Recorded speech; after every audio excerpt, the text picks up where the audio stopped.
Welcome to another Britflix.com podcast. My name's Stuart Wright, and today's guests are the co-directors of SCALA, or The Incredibly Strange Rise and Fall of the World's Wildest Cinema and How It Influenced the Mixed-Up Generation of Weirdos and Misfits.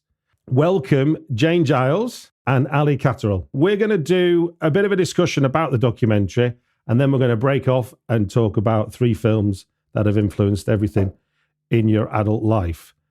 So let us start with the SCALA, 3 exclamation marks, I should add. Following the book, where does the journey for the documentary begin?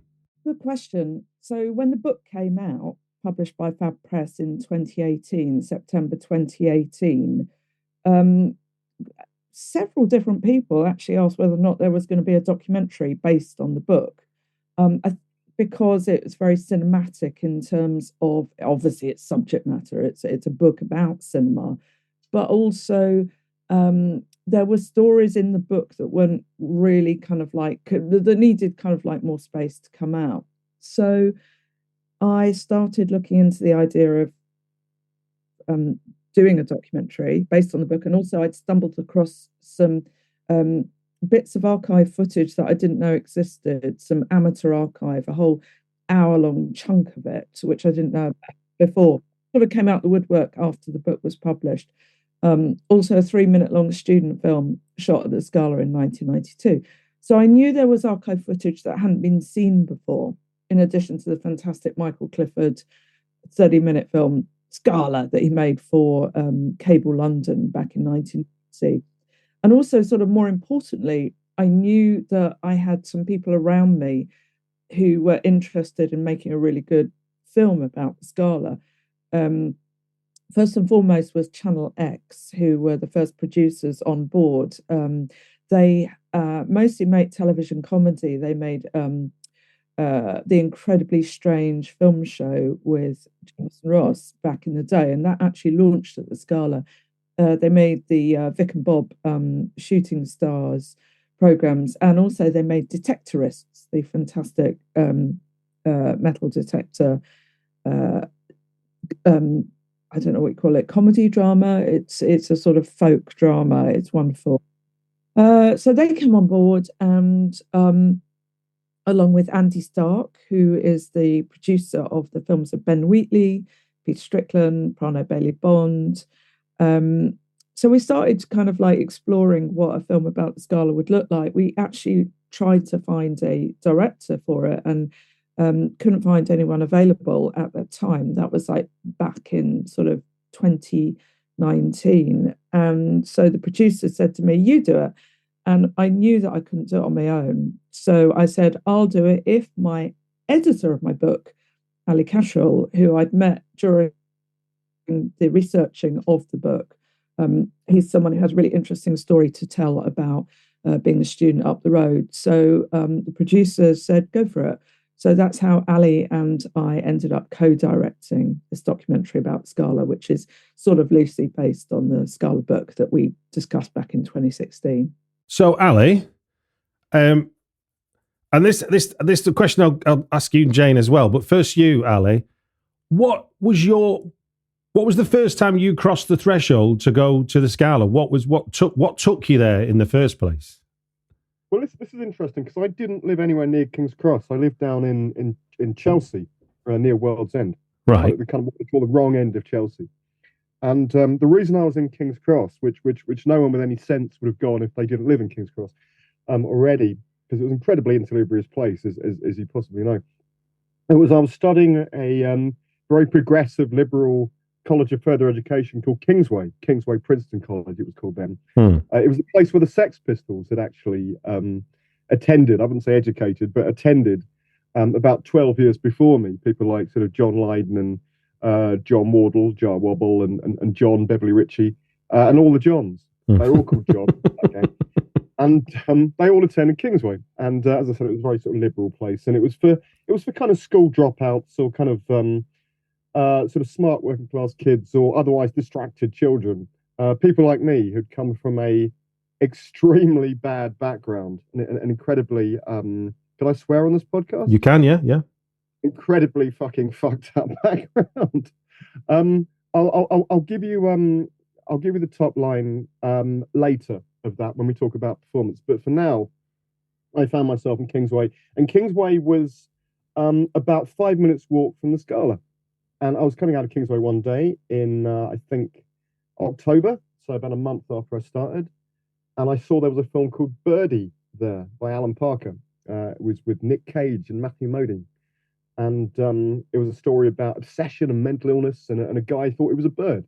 Actually, he was a Vietnam vet who had a traumatic, terrible time, and it sort of got into his head.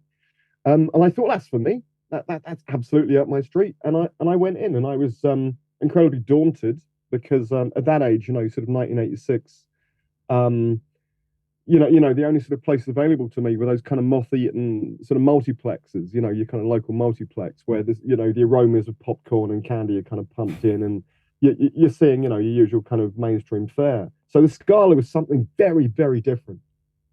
And that was what happened. And gradually I fell in love with it. And it became a home from home. And do you remember a tipping point where it becomes a home from home? Because obviously there's stumbling across a place, and then there's making somewhere kind of like your cultural home, as it were. Yeah, it took about a month or so. During that time, probably as is probably common with people who enter the Scala, you start inviting your mates, almost for kind of protection. In a way, it's like, this place is fucking mad. You have to experience this, and so you start taking friends, and sooner or later, you become a little gang, and you start going, and then you start taking sort of dates, and you start taking other sorts of people, and until finally it sort of gets under your skin and into your bones, and the Scala then becomes very much part of your DNA, and I think that's the experience for a great many people. Jane, for you then, what do you remember what was your first memory of that moment that you were drawn to going up for the first time? My experience is slightly different from Ali's in that I lived outside of London near Gatwick Airport. I was 16 years old, so just 17 years old in the summer of 1981. And I was knocking around with a bunch of school friends, a bunch of punks who would go up to London and explore the King's Road, go to venues. Like, I remember, we had a trip up to the Lyceum to see the Cramps. So we go to gigs, and they discovered the Scala in Fitzrovia, just off the Tottenham Court Road. And it just moved in 1981.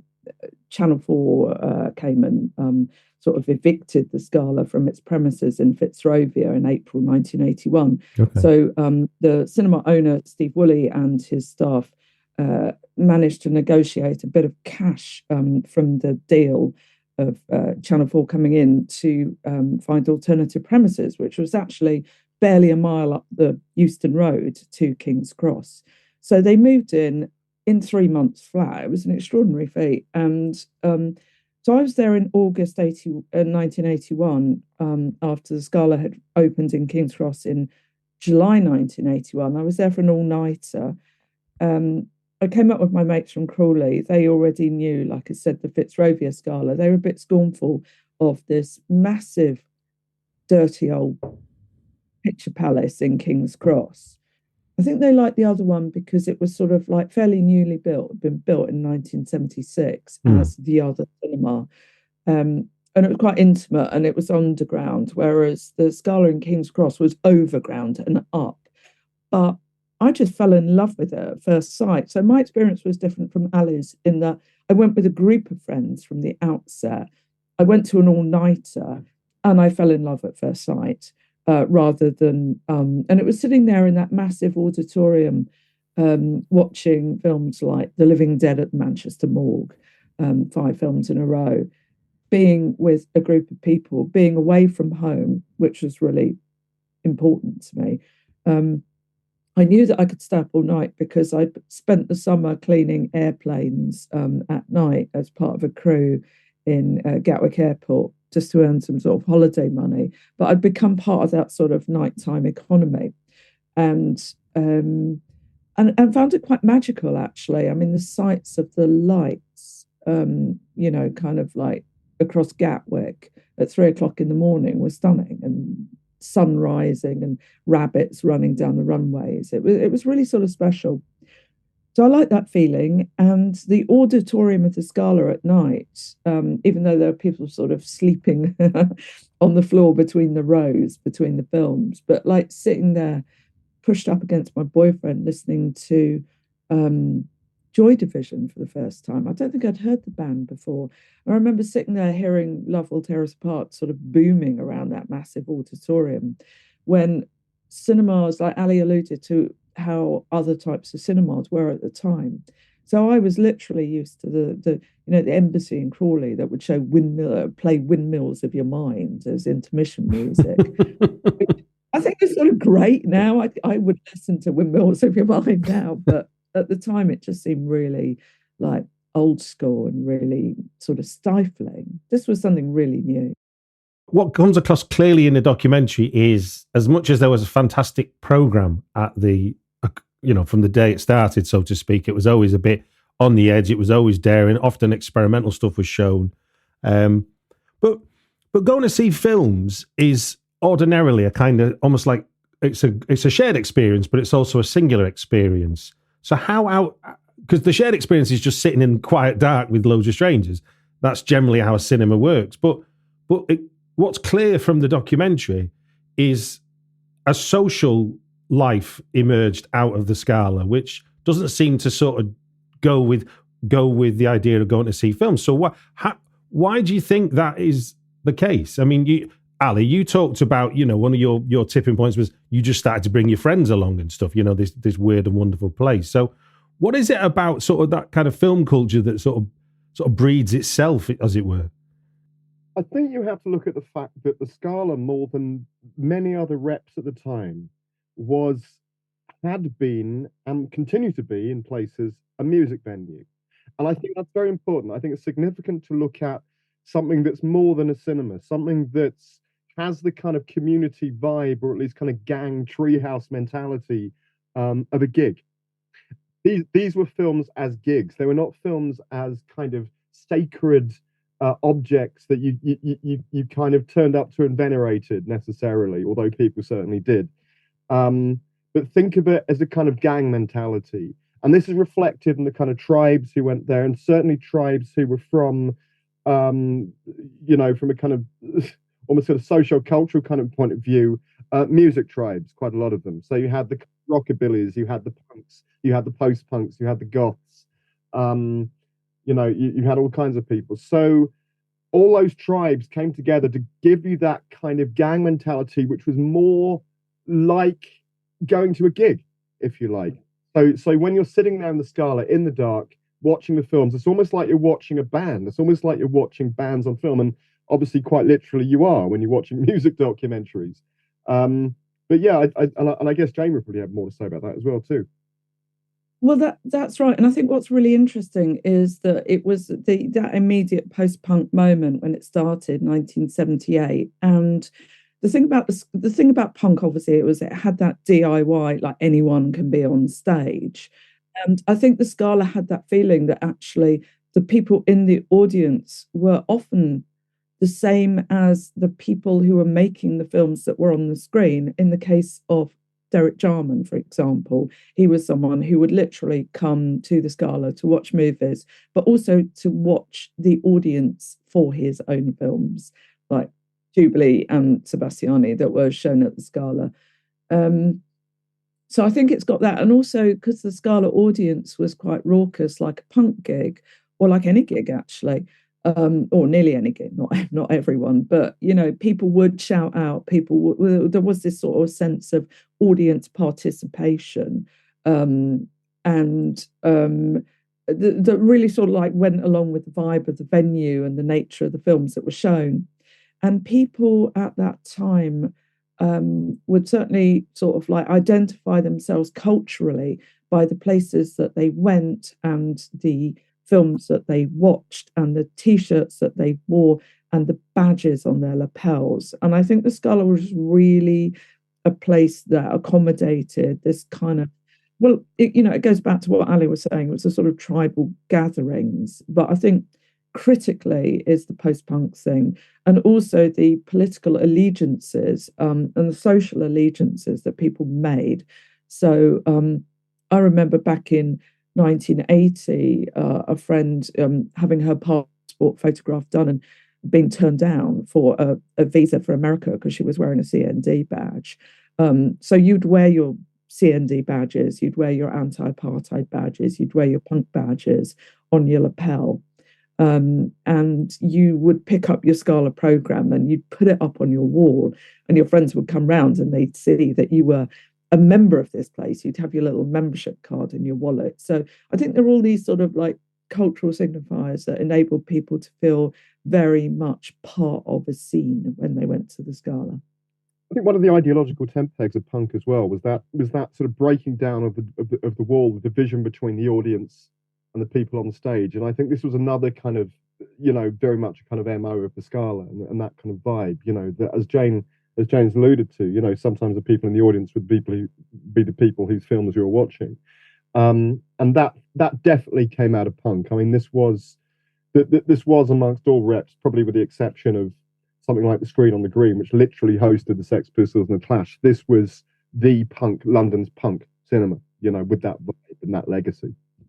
To tell a story over 15 years is a long period of time. So pulling that information together and everything you had at your fingertips and everything you'd known, plus new interviews you were able to gather, what do you remember being the biggest storytelling challenges for a documentary about SCALA? Because to me, you cram a lot into it. So in what sense? I mean, obviously, let's not talk about what's on the cutting room floor, but think about what were the challenges for you guys as the filmmakers? And I guess if I start with you, Ali, as kind of bringing it from a kind of audience point of view, what were you hopeful to get across in terms of the story for the SCALA documentary?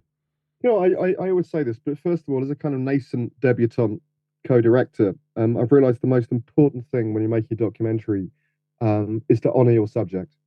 Hence, the film has a certain kind of aesthetic and a certain vibe, and is using sort of mixing and matching particular kind of aesthetics from bygone retro films, the sort that would show at the SCALA. Hence, sort of split screen and jump cuts and a slightly sort of grimy vibe. More than that, as you rightly say, the SCALA story is incredibly epic. It's sprawling. I mean, for me, it's no exaggeration when I say I think it's genuinely the subculture equivalent of something like the V&A, the Victoria and Albert Museum. It's that big. It's bigger than the Roundhouse or the Exploding Plastic Inevitable or whatever it is. It's huge. So to do this, there's a series of kind of entry points that we could have gone. I remember very pretentiously in the early days, I mean, Jane may remember this about 2 or 3 years ago, wanting to call it an all-nighter at the SCALA. And this is when we thought we'd have more money, actually. We were going to frame it as a series of we were going to frame the film like a conceit of kind of 5 films, sex, drugs, rock and roll, with those kind of intertitle cards. And we'd have a different kind of thing. And for me, it was going to be quite woozy, the ambience.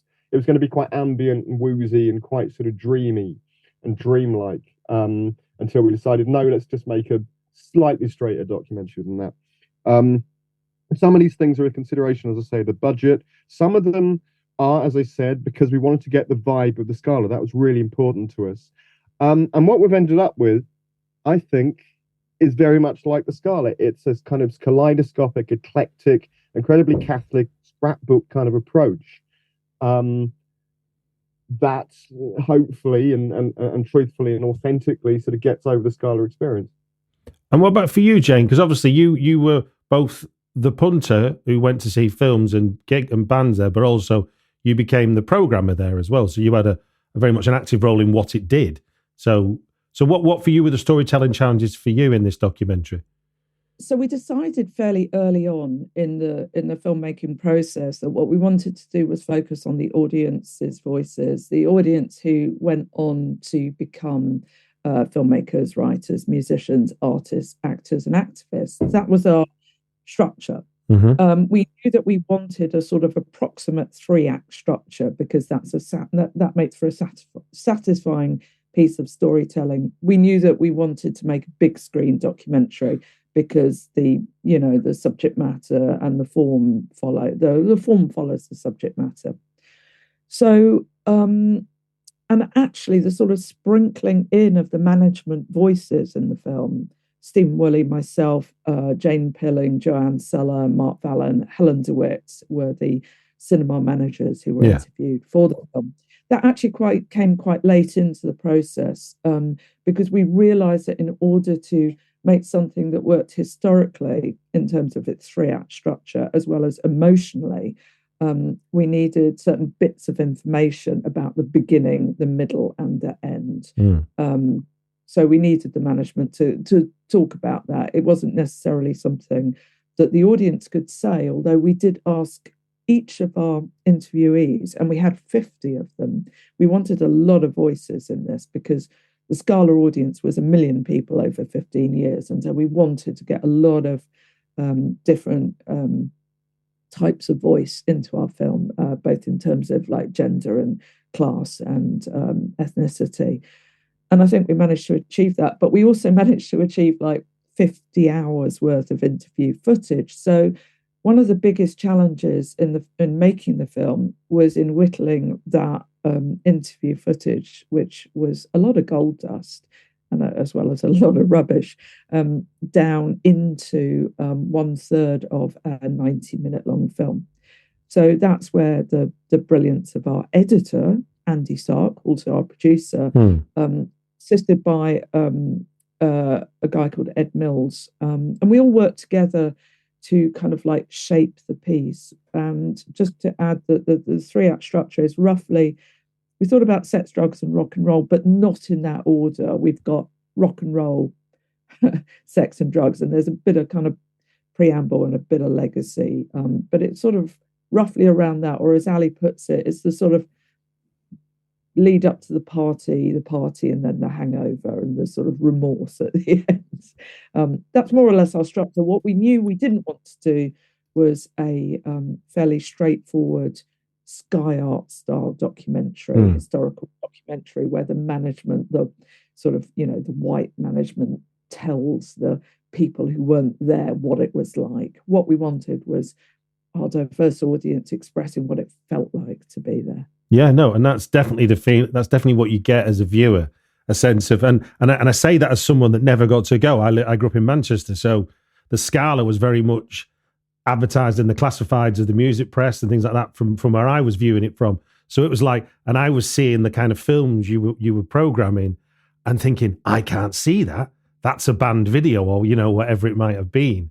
And so the Scala was always this sort of place on high ground from where I was looking, but I never got to see it. So to watch the documentary is so much fun, to get the sense of, I got a sense of what I missed out, and not in a kind of regretful way, but the experience, the way people shared their experiences of it made me feel like, that was a gang. That, I mean, not a specified one, but it was a gang. We certainly made the film so that it would work for an audience who weren't there at the time. So obviously, if we only made it for the people that were there and are still alive, then that would be a very small group of people. And we found, by taking the film out to festivals and internationally and cinemas around the country, that people really do have a point of connection with it. And it's interesting that some of the strongest voices coming out of the actual audience for watching our documentary are those of 20-something young women who come up to us and say, oh my God, I want to set up a film club. I want to work in archives. I want to work in cinemas. They're super keen on it, but also people who, and even though the Scala did have an audience from all over the UK and even internationally, and we saw this from the mailing list of the monthly programme, but being close to King's Cross, the major terminus, really facilitated like ease of transport to London.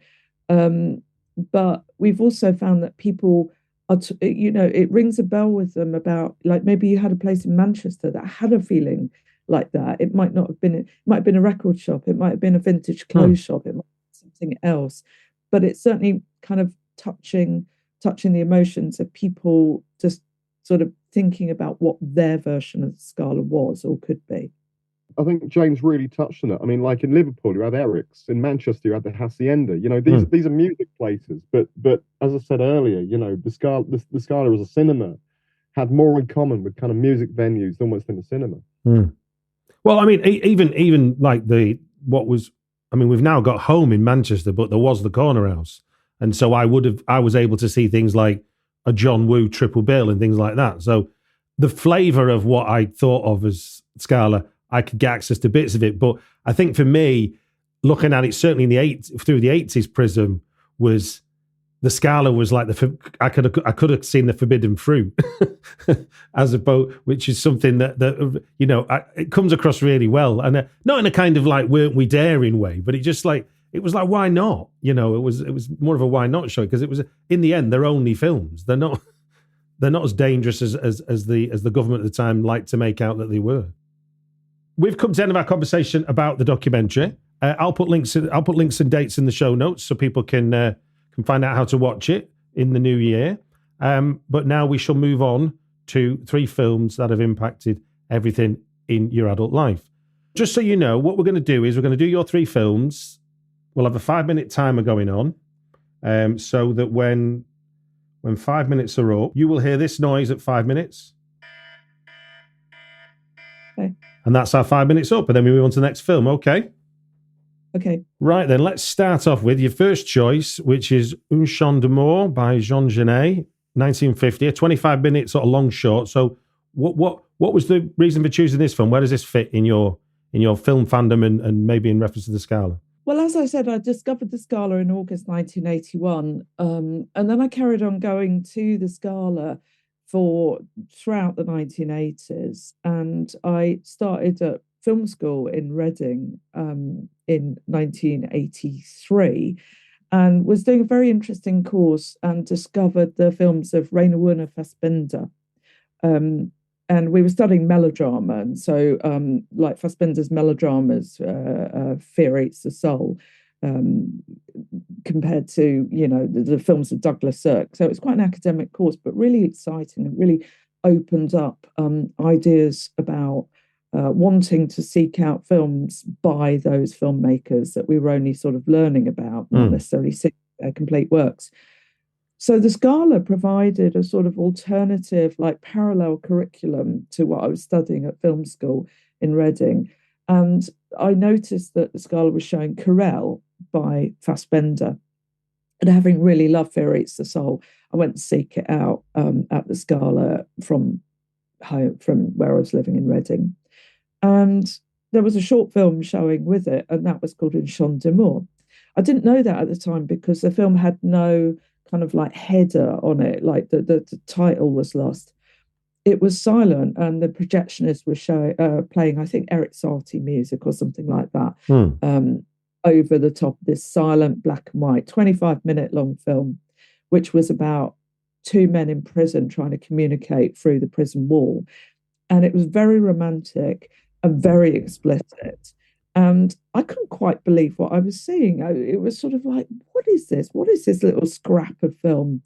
And then I looked at the programme. I saw it was by Jean Genet, who wrote the book of Querelle of Brest that the Fassbinder film was based on. And I became really interested in Jean Genet, and I started like reading his books and being really excited by that literature in the way that, music and film and books and what your friends were reading and recommending all became part of a thing. You'd read William Burroughs because your friends recommended it, or Jacques Kerouac, a very kind of like 80s publishing scene.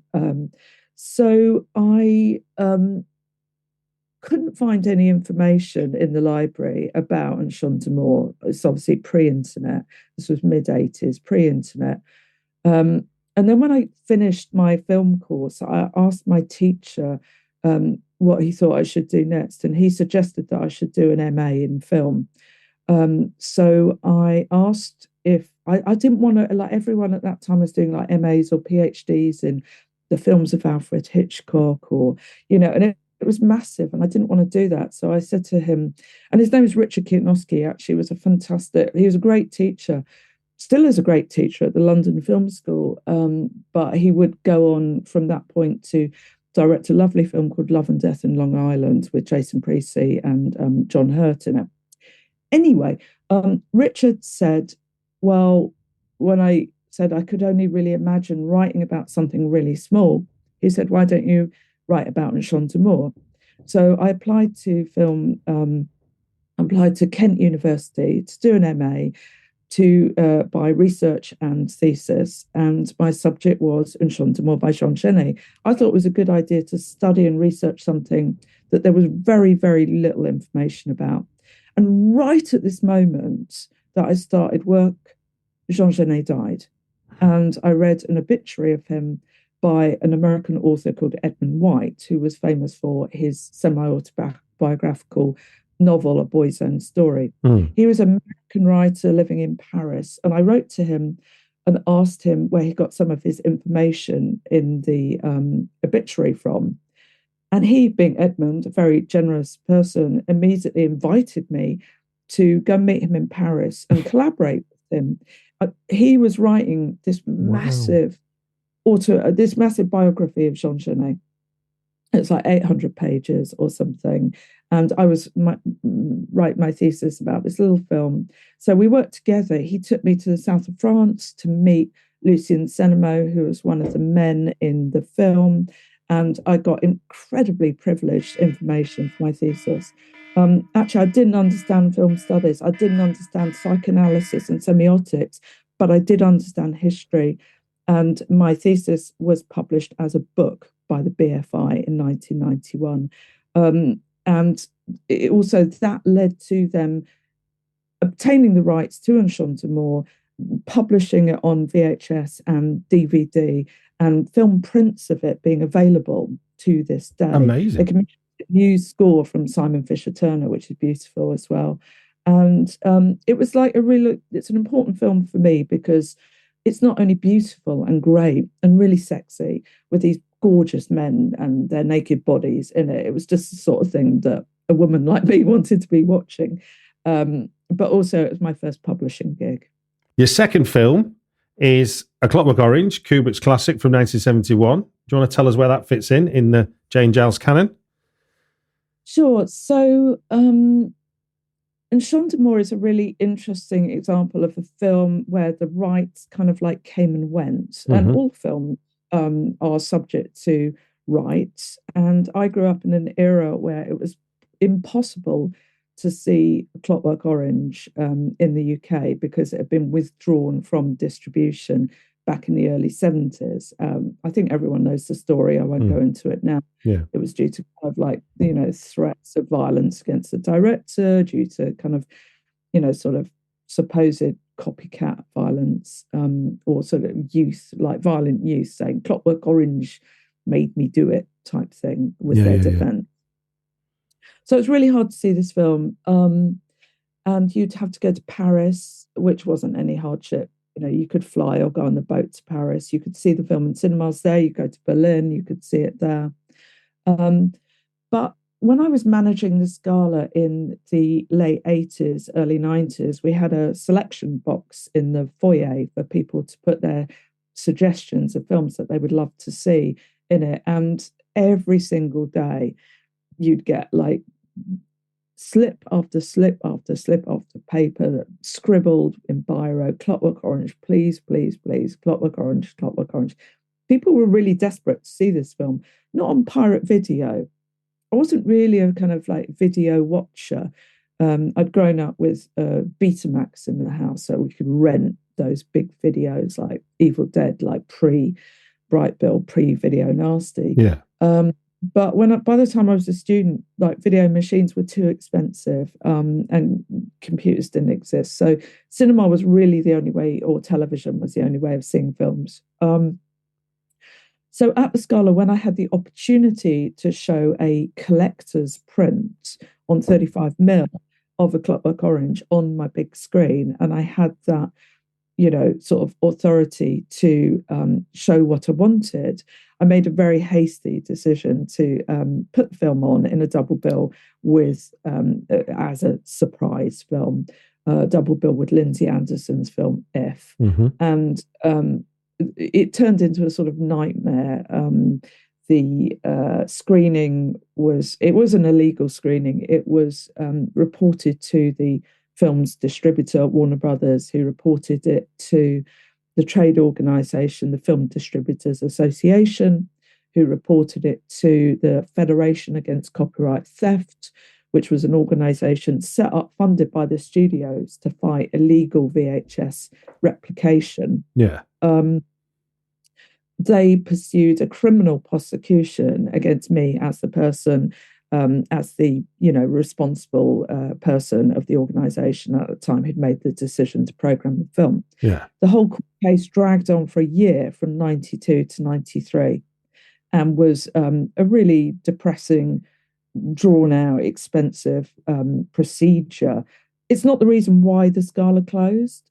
Scala closed because the lease ran out, and the parent company, Palace Pictures, did not exist by that point. They'd gotten into financial problems.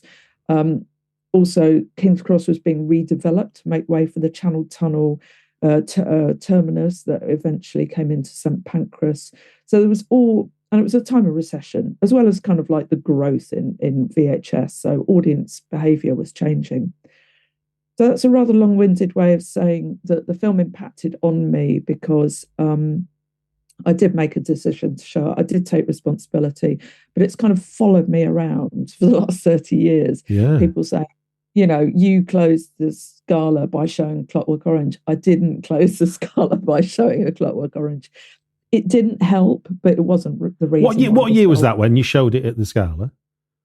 1992. I'd actually just left my job. I'd sort of moved on. I was working in film distribution by that point, but continued to be the person, liable, even though I was actually not actually working at the Scala by that point. Yeah, because I left in mid-92. Just to give the listener a sort of context, you not only sort of showing it, breaking the copyright problems, but the ban wasn't lifted till 99 on seeing the film full stop. So yeah, I mean, I think this is one thing that was interesting. Like at the time, the kind of press coverage of the court case, Screen International, now Screen.com, Screen Daily, published a really nice little piece. Finish your thought.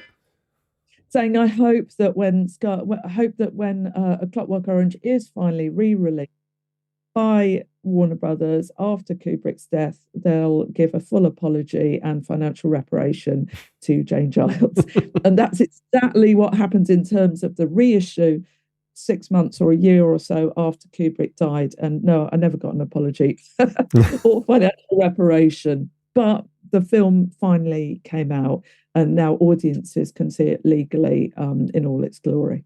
And then finally, Ridley Scott's 1982 sci-fi noir Blade Runner. So Blade Runner, when I talked about like that summer that I was cleaning airplanes in Gatwick Airport, the lights at night and the feeling of the sun rising and the rabbits, everything, it had a real, that was the summer that Blade Runner came out in the UK. And it had a real vibe to it. And I loved Blade Runner at first viewing, and did program it at the Scala. But then I was talking with Clockwork Orange about becoming a distributor. And that was the reason why I left the Scala. But Clockwork Orange became unavailable to cinemas to book. Blade Runner became unavailable to cinemas to book when it was under license for the Blade Runner 2046, the prequel or the sequel, whatever it is. So the rights have been withdrawn. The Scott, the Blade Runner partnership that owned the rights to Blade Runner withdrew the film from distribution. By that point, mid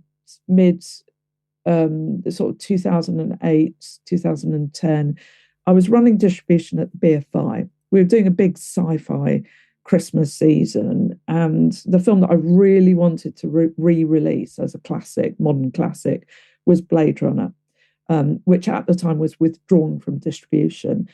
It took me probably a year to negotiate the rights with Blade Runner partnership, with multiple lawyers involved. It was a really, really tricky negotiation, which I finally achieved. I had an enormous sense of personal achievement in managing to legally license this great movie that wasn't available to cinema audiences at the time. And the film went on to be like one of the BFI's most financially successful reissues of all time. So it was hugely profitable, just wonderful. And just to finish up that thought, I took my daughter, I went with my husband and our kids to see Blade Runner at NFT1 as part of the South Bank season when it was reissued by the BFI. And there were people in the audience like Spiz Energy, you know, it's like, it was a full cinema. People had really turned out for it. It was a great vibe. But we'd had to license the director's cut. That was one of the conditions, even though I wanted to license the version that originally came out on first release with the voiceover. I always really loved the voiceover. And I was sitting there watching it in the NFT, and my daughter turned to me at that point towards the end when Harrison Ford is dangling from the building and Rutger Hauer, who's dying, uses his last shred of energy to pull Harrison Ford up on top of the building. And my daughter turned to me and said, "Why did he do that?" And I whispered in her ear, "Perhaps at that moment he loved life more than," you know, and kind of whispered the voiceover that was originally put to sort out the confusion of the audience at that point. And it was a magical moment. And I think that all three of those films that I've chosen as being films that have kind of followed me throughout my life and my career are chosen because they've been sort of magic, but also they've been representative of moments in my career where I've been able to make something more widely available, because that's really the role of the film distributor, which has been my primary job throughout the last 30 years. I think it's interesting when you pick up that point about the sort of excitement within the audience, you know, that which is the thing. I think that's the thing about what you would call event cinema, which is like, obviously week to week we get new releases. So there's kind of like, if I miss this bus, I'll get the next bus that comes along. Whereas when you're programming a retrospective or a kind of classics thing, or even just things that don't fit in with the release program, there's a sense of an event. I mean, I was at the variety screening that you did the Q&A at. And at that event, I could sense that there was an excitement, you know, and I think there's something about that in cinema. You kind of know when you're at one, don't you? Everyone's coming in and people are seeing faces they recognize, and that all adds to the buzz. We're so excited that the BFI South Bank are doing a whole season of SCALA films, great SCALA greatest hits, and we're planning, and there's also some events, and we're planning some special intros, which are going to be thematically themed intros. People being costumed, there'll be like audience participation, which I'm sure is a nightmare for some people, but we really want to make a point about the liveliness of the audience. Yeah. Brilliant. Well, look, thank you for sharing those three films. Thank you, Stuart. Really, always a pleasure speaking with you, and I'll hop off now. Thank you. Care. Thanks for joining me. Take care. Have a good week. And I will abruptly now move on to, I'll let Ali into the room. Hi, how you doing? First off is a performance directed by Donald Cammell and Nicholas Roeg from 1970. Where does that fit in with Ali Catterall? Your note you gave me was Where I Come From. Yes. So do we all know what performance is about? Shall I give the top line of performance for those who are not aware of what performance is? So performance, it stars James Fox and Mick Jagger, and it's directed by Donald Cammell and Nicholas Roeg, and it's kind of where the Krays meet Aleister Crowley via the Order of Assassins. Very strange 60s reference points that they all kind of come together in this glorious, often pretentious and completely fucked up melange.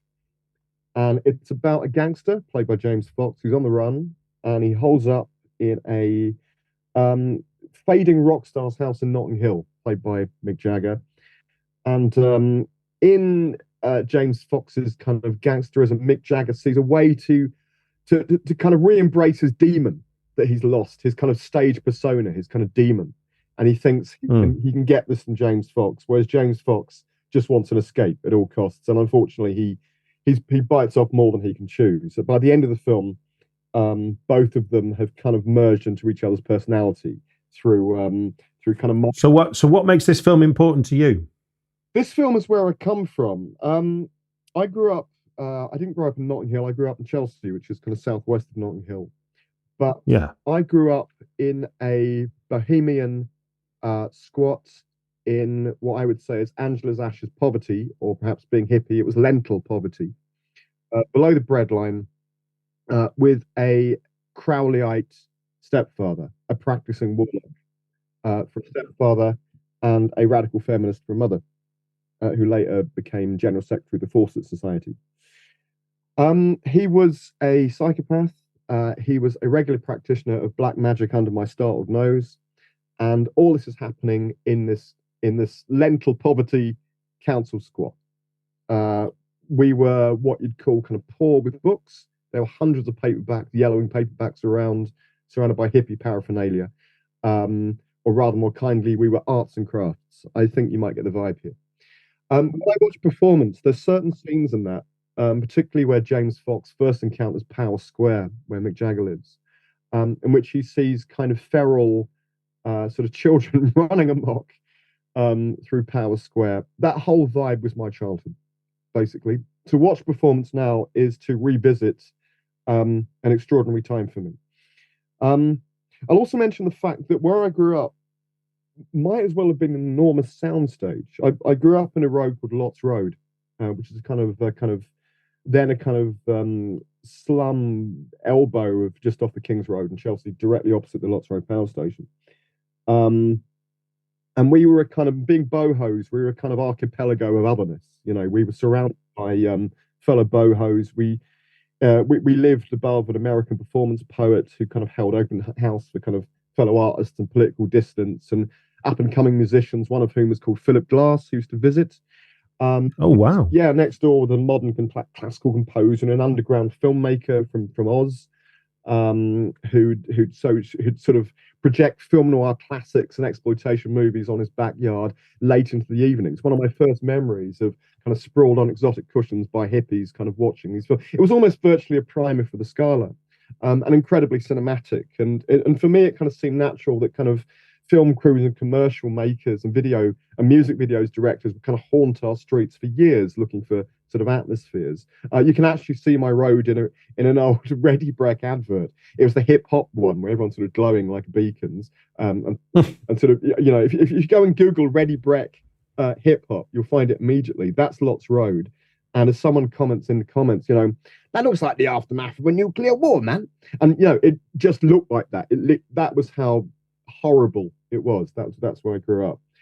Yeah, I was going to say, yeah, because for the, oh, there goes the 5-minute bell. I'll just say one more thing. London's come a long way in 50 years, hasn't it? Kind of thing. The area I live around the corner now. We moved to a rotting house with no roof. I remember once my bedroom ceiling fell in when I was 17, and pigeons would kind of fly around the room, sort of Alfred Hitchcock style, and I was reduced to sort of sleeping on the floor on a dirty mattress, surrounded by Tupperware containers, having a kind of tick-tock rain orchestra sort of around me. That was my life by the time I discovered the Scala.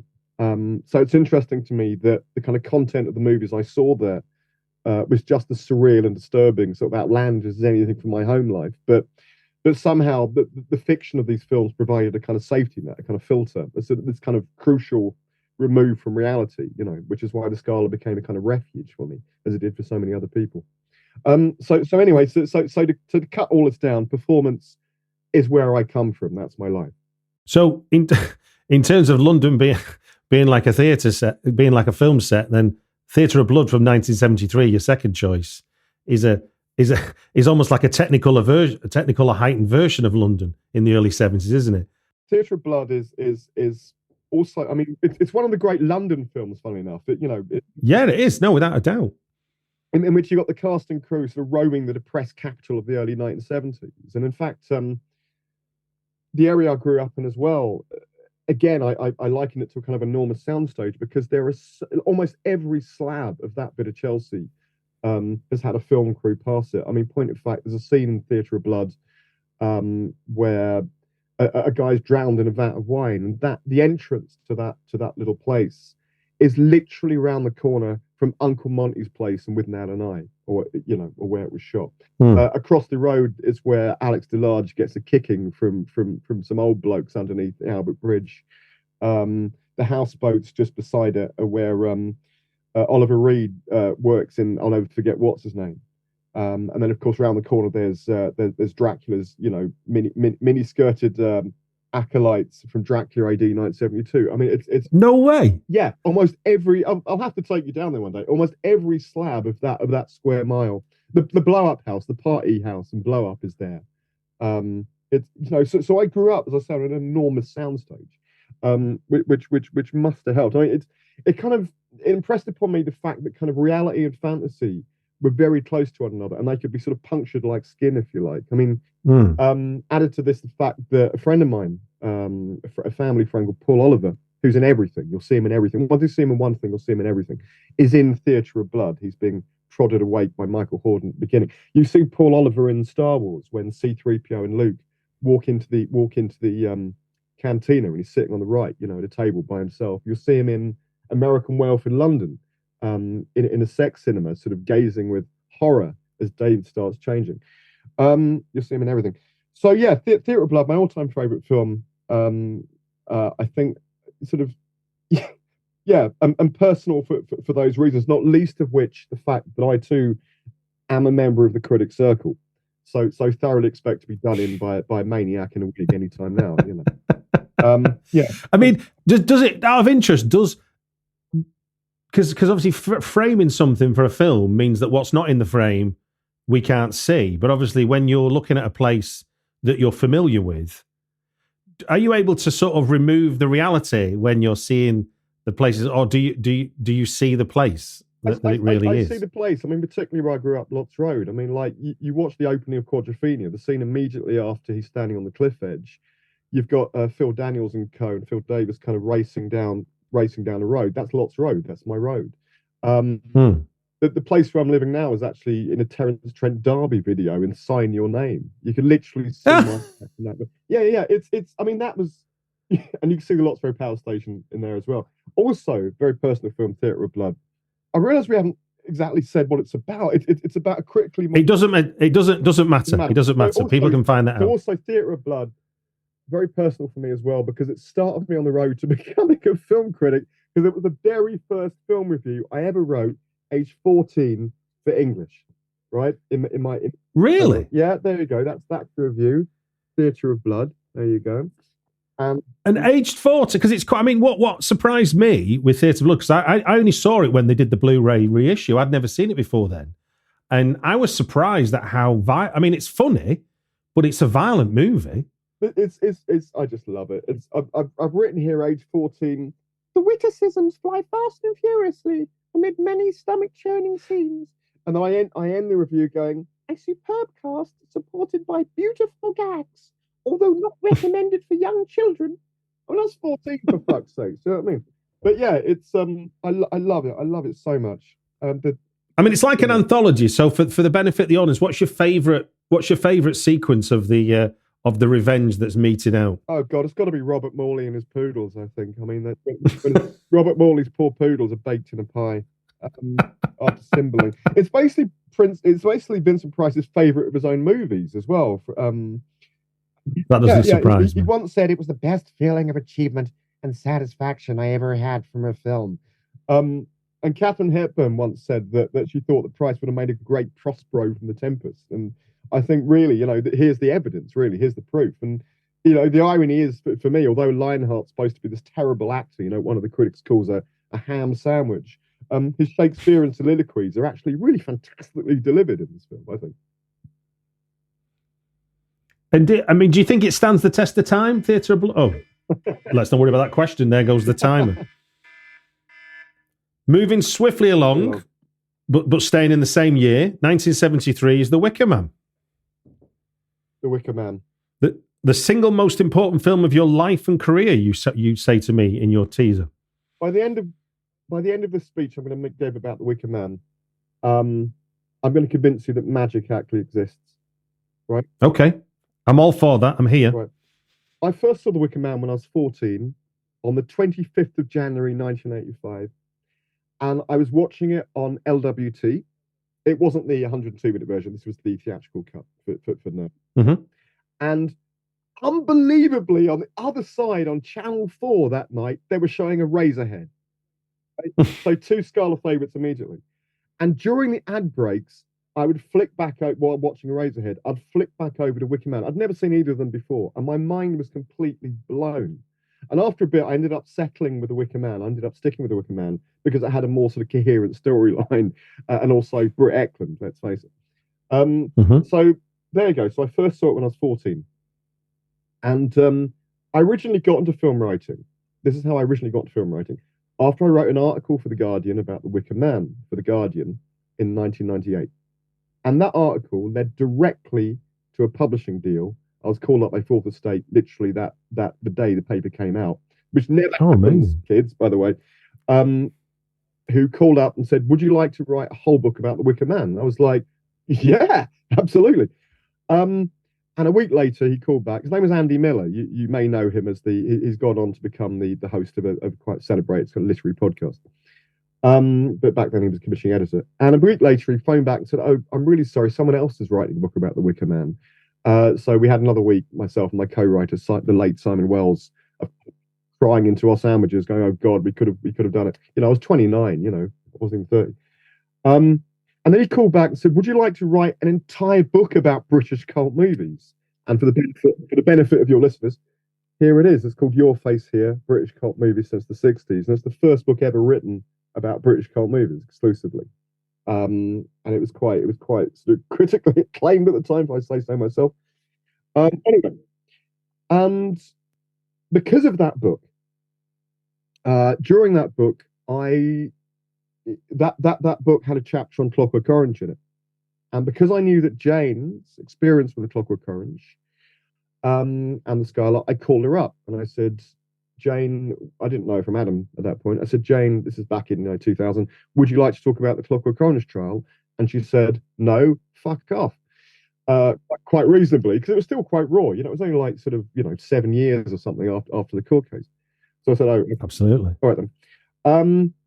So because of this book, I became a freelance film writer for the next 20 years. And, I got to know Jane again through things like that.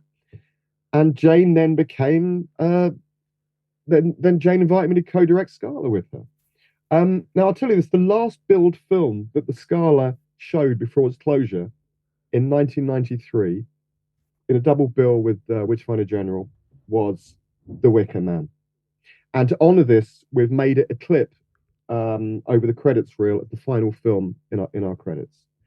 And I want to tell you that on the summer solstice of this year, generally associated with May Day and with the film The Wicker Man, the BFI announced it had picked up UK and Ireland rights for our debut movie.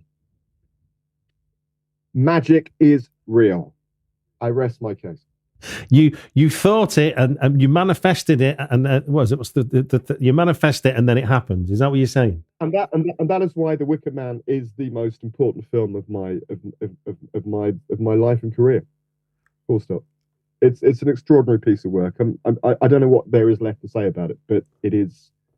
Yeah, it's incredible. And now we're in the 50th anniversary of it, and I'm so delighted that more and more people will come to find my favorite little fact about The Wicker Man is how it was received in the southern states of America not as a horror film but as a film about martyrdom, in the sense of Edward Woodward doesn't lose his faith, and that was seen as the power of God.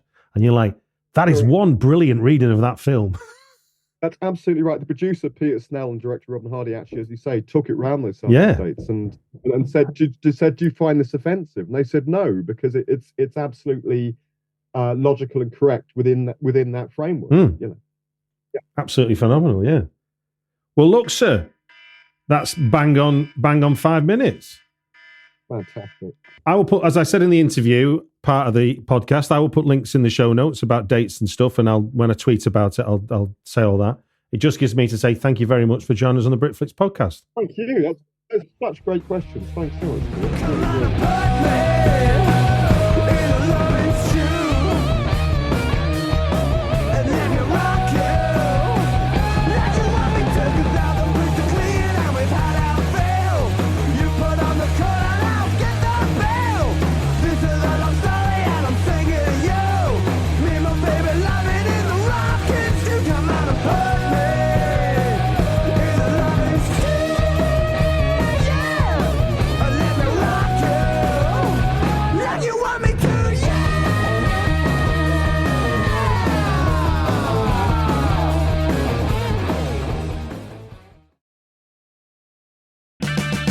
Save on O'Reilly Brake Parts Cleaner. Get 2 cans of O'Reilly Brake Parts Cleaner for just $8. Valid in-store only at O'Reilly Auto Parts.